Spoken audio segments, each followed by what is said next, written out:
नमस्कार, मैं श्रुति सिंह। स्वागत है आप सभी का इनसाइड झारखंड न्यूज के इस बुलेटिन में। चले जाते हैं आज की खबरों के बारे में। राज्य के पूर्व मुख्यमंत्री और भाजपा के वरिष्ठ नेता चंपई सोरेन ने कहा है कि अवैध धर्मांतरण और बांग्लादेशी घुसपैठ के खिलाफ राज्य में आगामी 30 जून को हूल दिवस के मौके पर राज्यव्यापी जन आंदोलन की शुरुआत की जाएगी। रांची में आयोजित संवाददाता सम्मेलन को संबोधित करते हुए पूर्व मुख्यमंत्री ने कहा कि अवैध बांग्लादेशी घुसपैठ का मुद्दा वे लगातार उठाते रहे हैं। केंद्र सरकार ने भी मुद्दे को गंभीर माना है। उन्होंने कहा कि इस मुद्दे की गंभीरता को देखते हुए केंद्र सरकार ने सभी राज्यों को अवैध बांग्लादेशी घुसपैठियों के पहचान के लिए स्पेशल टास्क फोर्स बनाने का निर्देश दिया है। बांग्लादेशी घुसपैठ के मुद्दे पर केंद्र सरकार द्वारा उठाए गए कदम का पूर्व मुख्यमंत्री ने स्वागत किया है। उन्होंने कहा कि इस कदम के लिए वह प्रधानमंत्री नरेंद्र मोदी और देश के गृह मंत्री अमित शाह के प्रति आभार व्यक्त करते हैं।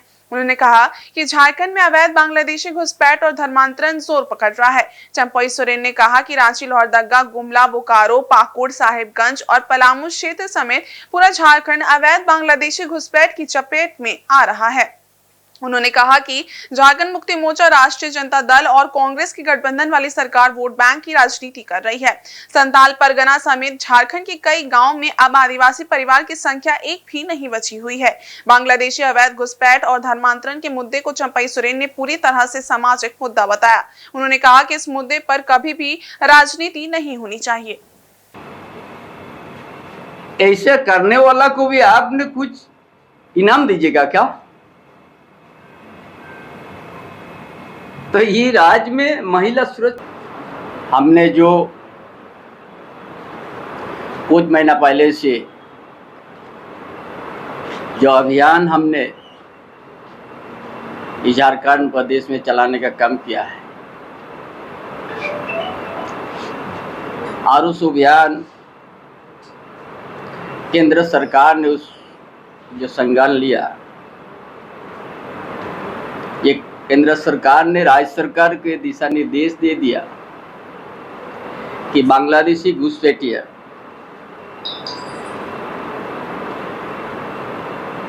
उसको चिन्हित करने के लिए, पहचान के लिए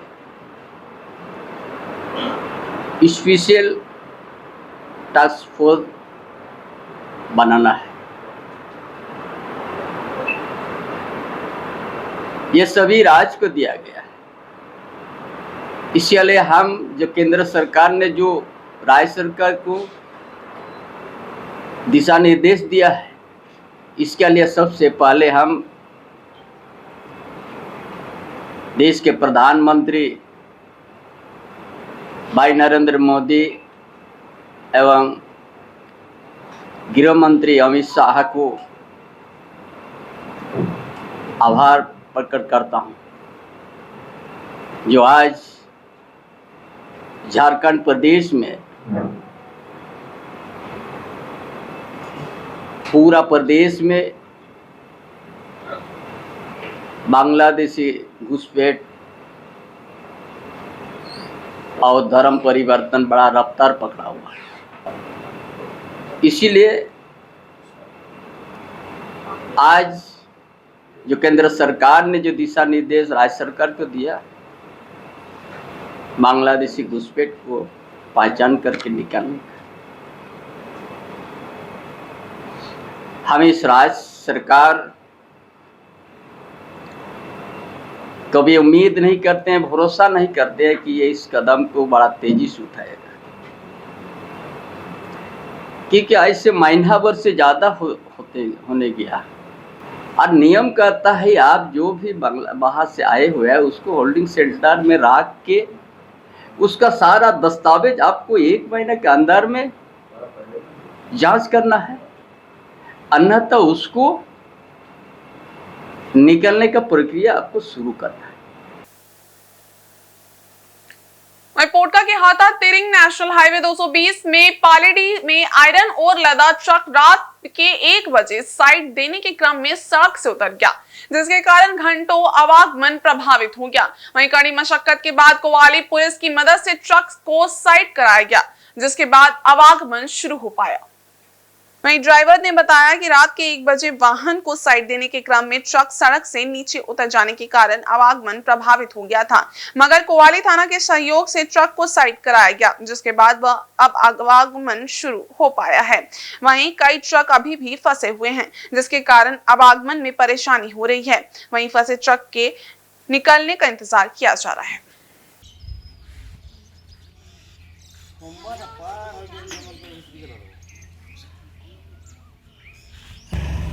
आगे बढ़ा रहा था तो उधर से गाड़ी आया, ब्रेक कराया हल्का तो टान दिया बाएं से, बारिश हुआ था ना। कितना बजे हुआ? 1:30 बजे कुछ होगा, 1-1:30 बजे। कितना गाड़ी फंसा था उसमें? गाड़ी कोई फंसा नहीं, साइड फंसा फिर इधर से पार होने लगा, तो कोई दिक्कत नहीं। वहीं पूर्वी सिंहभूम जिले के कांग्रेस के तत्वाधान में साक्षी चौक पर भाजपा के मंत्री और नेता का पुतला दहन कार्यक्रम जिला अध्यक्ष आनंद बिहारी दुबे के नेतृत्व में आयोजित किया गया।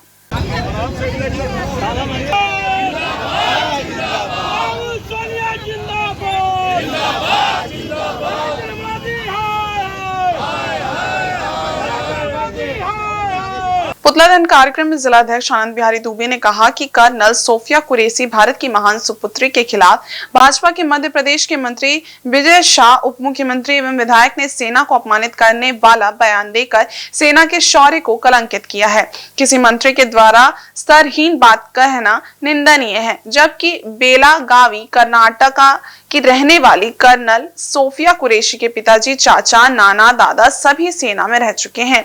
उस मंत्री को ये भी पता नहीं है कि सेना में कोई जात और धर्म नहीं होता, सिर्फ और सिर्फ भारत माता होती है, देश प्रथम होता है। उक्त मंत्री ने गंदा बयान देकर न सिर्फ महिलाओं को अपमानित किया है, बल्कि सेना के जवानों, सेवानिवृत्त सैनिकों और हर देश प्रेमी को भी अपमानित किया है। कर्नल सोफिया कुरैशी ऑपरेशन सिंदूर को लीड कर आतंकियों और पाकिस्तान को हर मोर्चे पर सबक सिखाने में लगी थी। ऐसे समय में भाजपा के मंत्री, उप मुख्यमंत्री, विधायक ने देश के अंदर जहर घोलने का कार्य किया है। सेना का लक्ष्य सिर्फ और सिर्फ देश सेवा ही रहता है। भारतीय सेना की वीरता को मैं सलाम करता हूँ, हमें अपनी बेटियों पर गर्व है। जिलाध्यक्ष ने कहा कि भाजपा के लोग तिरंगा यात्रा सिर्फ दिखावे के लिए निकाल रहे हैं। ज्यादा अच्छा होता कि उक्त मंत्री, उप मुख्यमंत्री, विधायक को पार्टी से और मंत्री पद से निकालते।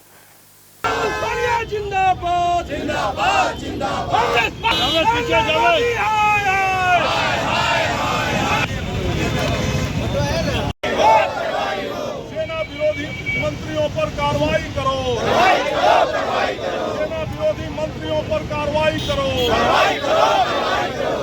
सेना विरोधी लोग होश में आए, तिरंगा विरोधी भाजपा। आज जिस तरीके से ऑपरेशन सिंदूर के सीज फायर के बाद पूरे देश के लोगों में एक भावना पैदा हुई कि आखिर ऑपरेशन सीज फायर क्यों किया गया, क्यों हमारे देश के बोलने से पहले अमेरिका का राष्ट्रपति ट्वीट करता है, कहता है कि हमारे दबाव में लोगों ने सीज फायर किया, क्यों हमसे पहले पाकिस्तान सीज फायर का ट्वीट करता है। देश के लोग जानना चाह रहे थे कि जिन लोगों ने हमारे यहाँ पहलगांव में आकर के इतनी बड़ी घटना को अंजाम दिया, हमारे 26-27 लोग मारे गए, उन लोगों को भारत ने क्यों वापस नहीं लिया। ये सारी चीजें चल रही थी।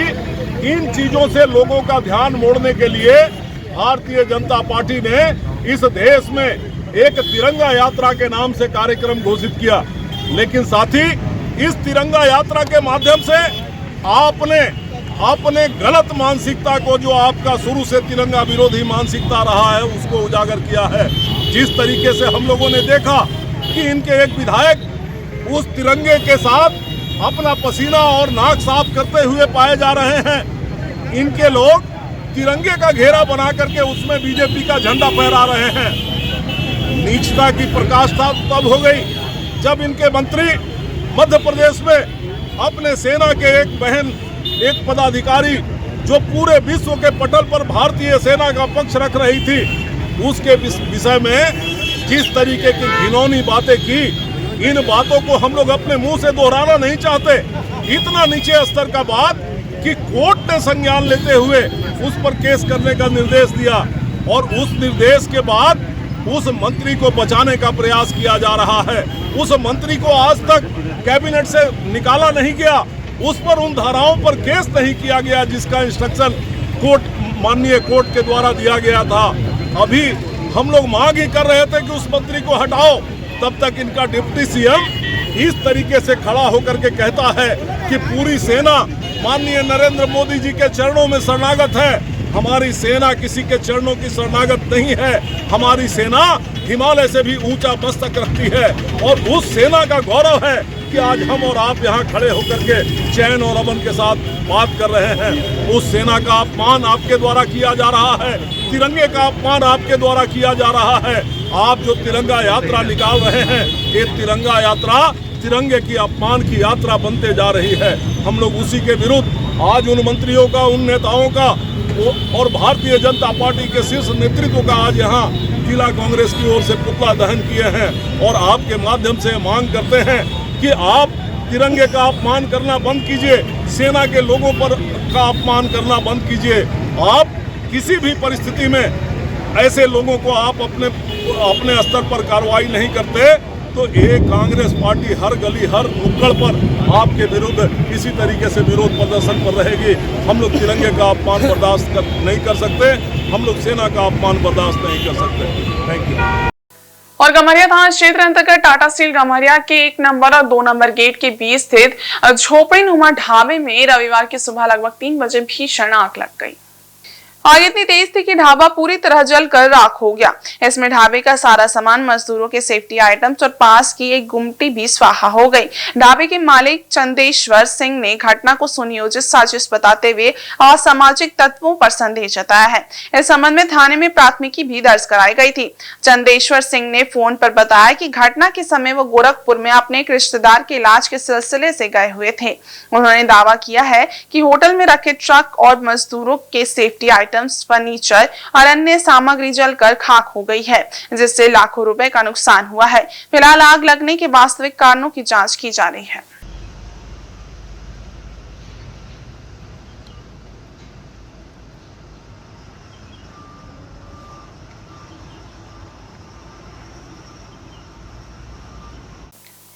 शनिवार के शाम लगभग 8 बजे आए भयंकर तूफान ने पोटा के हेंसडा एवं रसुनचोपा में भारी तबाही मचाई। इस दौरान दर्जनों पेड़ उखड़ गए, साथ ही नेशनल हाईवे पर भी बड़े बड़े पेड़ गिर गए। वहीं कुछ बड़े पेड़ गरीबों के घरों पर भी गिरे, जिससे उनका घर तबाह हो गया। अब उनके रहने का ठिकाना भी इस तूफान ने तोड़ डाला। वहीं इस दौरान बिजली के कई खंभे गिरे, तार टूटकर गिरे। साथ ही हेंसडा से जुड़ी पहाड़ी सड़क पिछले 17 घंटे से जाम पड़ा है, क्योंकि बीच सड़क पर 65 kV का ट्रांसफार्मर गिर गया है।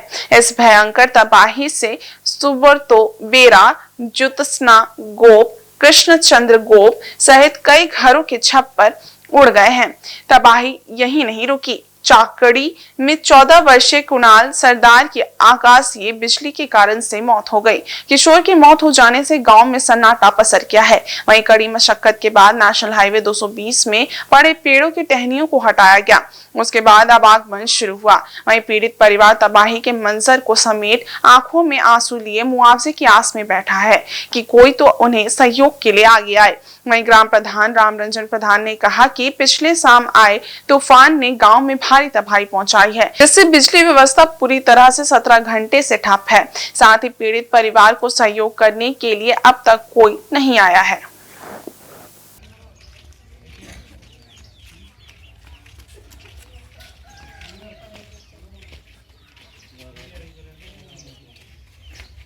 कल शाम में तूफान आया था, बहुत ही मतलब जोर हवा चला था, तो उसी तूफान में पूरा उड़ के पूरा इधर टूट गया। लगभग 1 लाख का मेरा नुकसान हो गया। ये एस्बेस्टर हो गया, ये सब जो लेंटर ऊपर डाला गया था, ये पाइप डाला गया था, ये सब मिला के 1 लाख का कम से कम नुकसान हो गया मेरा। और गाय था मेरा, गाय भी दब चुका था, उसका इधर पूरा घाव हो गया है फट के। शनिवार को करीब 7:30 बजे चक्रवात तूफान आ गया। ऐसा तूफान आया कि किसी का घर में गाछ गिर गया, रोड में ट्रांसफार्मर गिरा हुआ है, माने आना जाना का रास्ता जाम हो गया है खम्बा। तो विभाग को हम यही सूचना चाहते हैं कि रास्ता थोड़ा क्लियर किया जाए कि आना जाना पब्लिक को तक दिक्कत ना हो। पेड़ पौधों तो गांव में हेसड़ा गांव में पूरा बहुत गिरा है, जैसे घर में भी गिर गया है, घर टूट गया है, खपरेल का घर, किसी का एल्वेस्टर फेंक दिया है, रोड में लिया है, बहुत क्षति हुआ है। आंधी तूफान 7 বাজে আঁধি তুফান আসিল আর কুলিয়ে গাছটা ছিল, গাছটা পড়ি করে আমার ঘর দুয়ার বরবাদ করে দিল, একদম ভাঙি করে ঘরের সামান যত ভিজি সব বরবাদ হয়ে গেল। আর আমাকে মদত করো যেমন সরকার। जोर से आया और उसके चलते से ये सामने पेड़, तो पेड़ पूरा घर के ऊपर उखड़ के गिर गया, तो पूरा तबाह हो गया, मतलब एक बर्बाद हो गया है। क्या उसका मुआवजा मांग कर रहे हैं सरकार से। राजधानी रांची में भाजपा के एक प्रतिनिधिमंडल ने राज्यपाल संतोष कुमार गंगवार से मुलाकात कर बोकारो से कांग्रेस के विधायक श्वेता सिंह की वोटर कार्ड और पेन समेत कुछ अन्य दस्तावेजों में गड़बड़ी की शिकायत की है। प्रतिनिधिमंडल में राज्यसभा सांसद आदित्य साहू, रांची विधायक सीपी सिंह, प्रदेश उपाध्यक्ष राकेश सिन्हा और बोकारो से पूर्व विधायक बिरांची नारायण शामिल थे। राज्यपाल से मुलाकात के बाद पूर्व विधायक बिरांची नारायण और रांची विधायक सीपी सिंह ने बताया कि बोकारो के वर्तमान विधायक श्वेता सिंह ने चुनाव के दौरान शपथ पत्र में गलत जानकारी दी है। वहीं श्वेता सिंह के नाम से 2 पैन कार्ड और 4 वोटर कार्ड है। उन्होंने कहा कि एक देश में एक व्यक्ति का 2 पैन कार्ड होना काफी गंभीर विषय है। श्वेता सिंह का नाम 4 जगह पर मतदाता सूची में भी दर्ज है। राज्यपाल से मुलाकात के दौरान प्रतिनिधिमंडल ने इस पूरे मामले में न्याय का आग्रह किया है। थोड़ा पीछे आओ ना भाई, थोड़ा पीछे आइए ना। ए भैया थोड़ा माननीय आदित्य साहू माननीय राकेश प्रसाद जी जो हमारे प्रदेश के उपाध्यक्ष हैं, और माननीय बिरेची नारायण जी जो हमारे विधायक रहे, और मैं था, महामहिम राज्यपाल जी को एक ज्ञापन दिया और उस ज्ञापन के अंदर बोकारो से कांग्रेस की विधायक श्वेता सिंह का 3-3, 4-4 जगह उनका वोटर लिस्ट में नाम का होना और 2 पैन कार्ड होना, जिसमें एक पैन कार्ड में पति का नाम, एक पैन कार्ड में पिता का नाम, साथ ही जो चुनाव के समय एफिडेविट देते हैं, नामांकन करते हैं, उस समय नो ड्यूज देते हैं। तो बीएसएल का क्वार्टर उन्होंने लिया था भाड़े पर। कई नोटिस मिलने के बावजूद उन्होंने भाड़ा भी नहीं दिया और उसको छिपाने का काम किया। तो सवाल है कि एक व्यक्ति का एक देश के अंदर 2 पैन कार्ड कैसे हो सकता है? तो स्वाभाविक रूप से एक पैन कार्ड हुए अपने पति के नाम से बनवाई होंगी, अब एक पैन कार्ड पिता के नाम से बनवाई होंगी, तो कहीं न कहीं गड़बड़ी है और बहुत बड़ी गड़बड़ी है। साथ ही 3-3, 4-4 जगह नाम का होना वोटर लिस्ट में इस बात को दर्शाता है कि किस कारण से उन्होंने 2 पैन कार्ड बनवाया है। और जिस तरह से मैं समझता हूं कि देश का ये अनोखा घटना है जिसमें किसी विधायक के 2 पैन कार्ड हो, जिसमें कोई विधायक अपना 4 वोटर आईडी रखा हो, तो ये देश का अभूतपूर्व घटना होगा। मुझे नहीं लगता है कि देश में दूसरे कोई जनप्रतिनिधि, कोई विधायक का 2 पैन कार्ड होगा। पैन कार्ड में भी एक पैन कार्ड में पिताजी का नाम है, दूसरे में उनके पति का नाम है। तो किन परिस्थितियों में उन्होंने पैन कार्ड 2 रखा है वो बताएंगे। किन परिस्थितियों में 4 आईडी रखा वो बताएंगे। सबसे आपत्तिजनक ये है कि उन्होंने हलफनामा दिया, जो एफिडेविट दिया, उसमें भी छिपाने का काम किया शपथ पत्र में, जिसमें उन्होंने बीएसएल के HSCL पुल के क्वार्टर लिए थे और उस क्वार्टर में एनओसी उनको जमा करना चाहिए था, एनओसी जमा नहीं किया, तथ्य को छुपाया और तथ्य को छुपाने के बाद वो एक गंभीर अपराध है। और मैंने जिला निर्वाचन पदाधिकारी को भी कल पत्र दिया, पिछले दिनों पत्र दिया और आज महामहिम राज्यपाल से मिलकर मैंने न्याय की गुहार लगाई है। मैंने आग्रह किया है कि अगर कोई जनप्रतिनिधि अगर इस प्रकार का गंभीर अपराध करे तो इससे संदेश अच्छा नहीं जाएगा, इसकी व्यापक रूप से जांच करें। और जो मेंबरशिप जो आपने सवाल किया कि आप रद्द करने की मांग करते हैं क्या, तो मैं तो न्याय की मांग करता हूं। यदि चुनाव आयोग को लगता है कि जो गड़बड़ियां बोकारो की वर्तमान विधायक के द्वारा हुई है, श्वेता सिंह जी के द्वारा, अगर उन गड़बड़ियों की सजा मेंबरशिप जानी है तो जानी चाहिए। बाकी इनकम टैक्स और इस बुलेटिन में बस इतना ही। ब्रेक के उस पार कुछ और खास खबरें, तब तक के लिए देखते रहिए इनसाइड झारखंड न्यूज। धन्यवाद।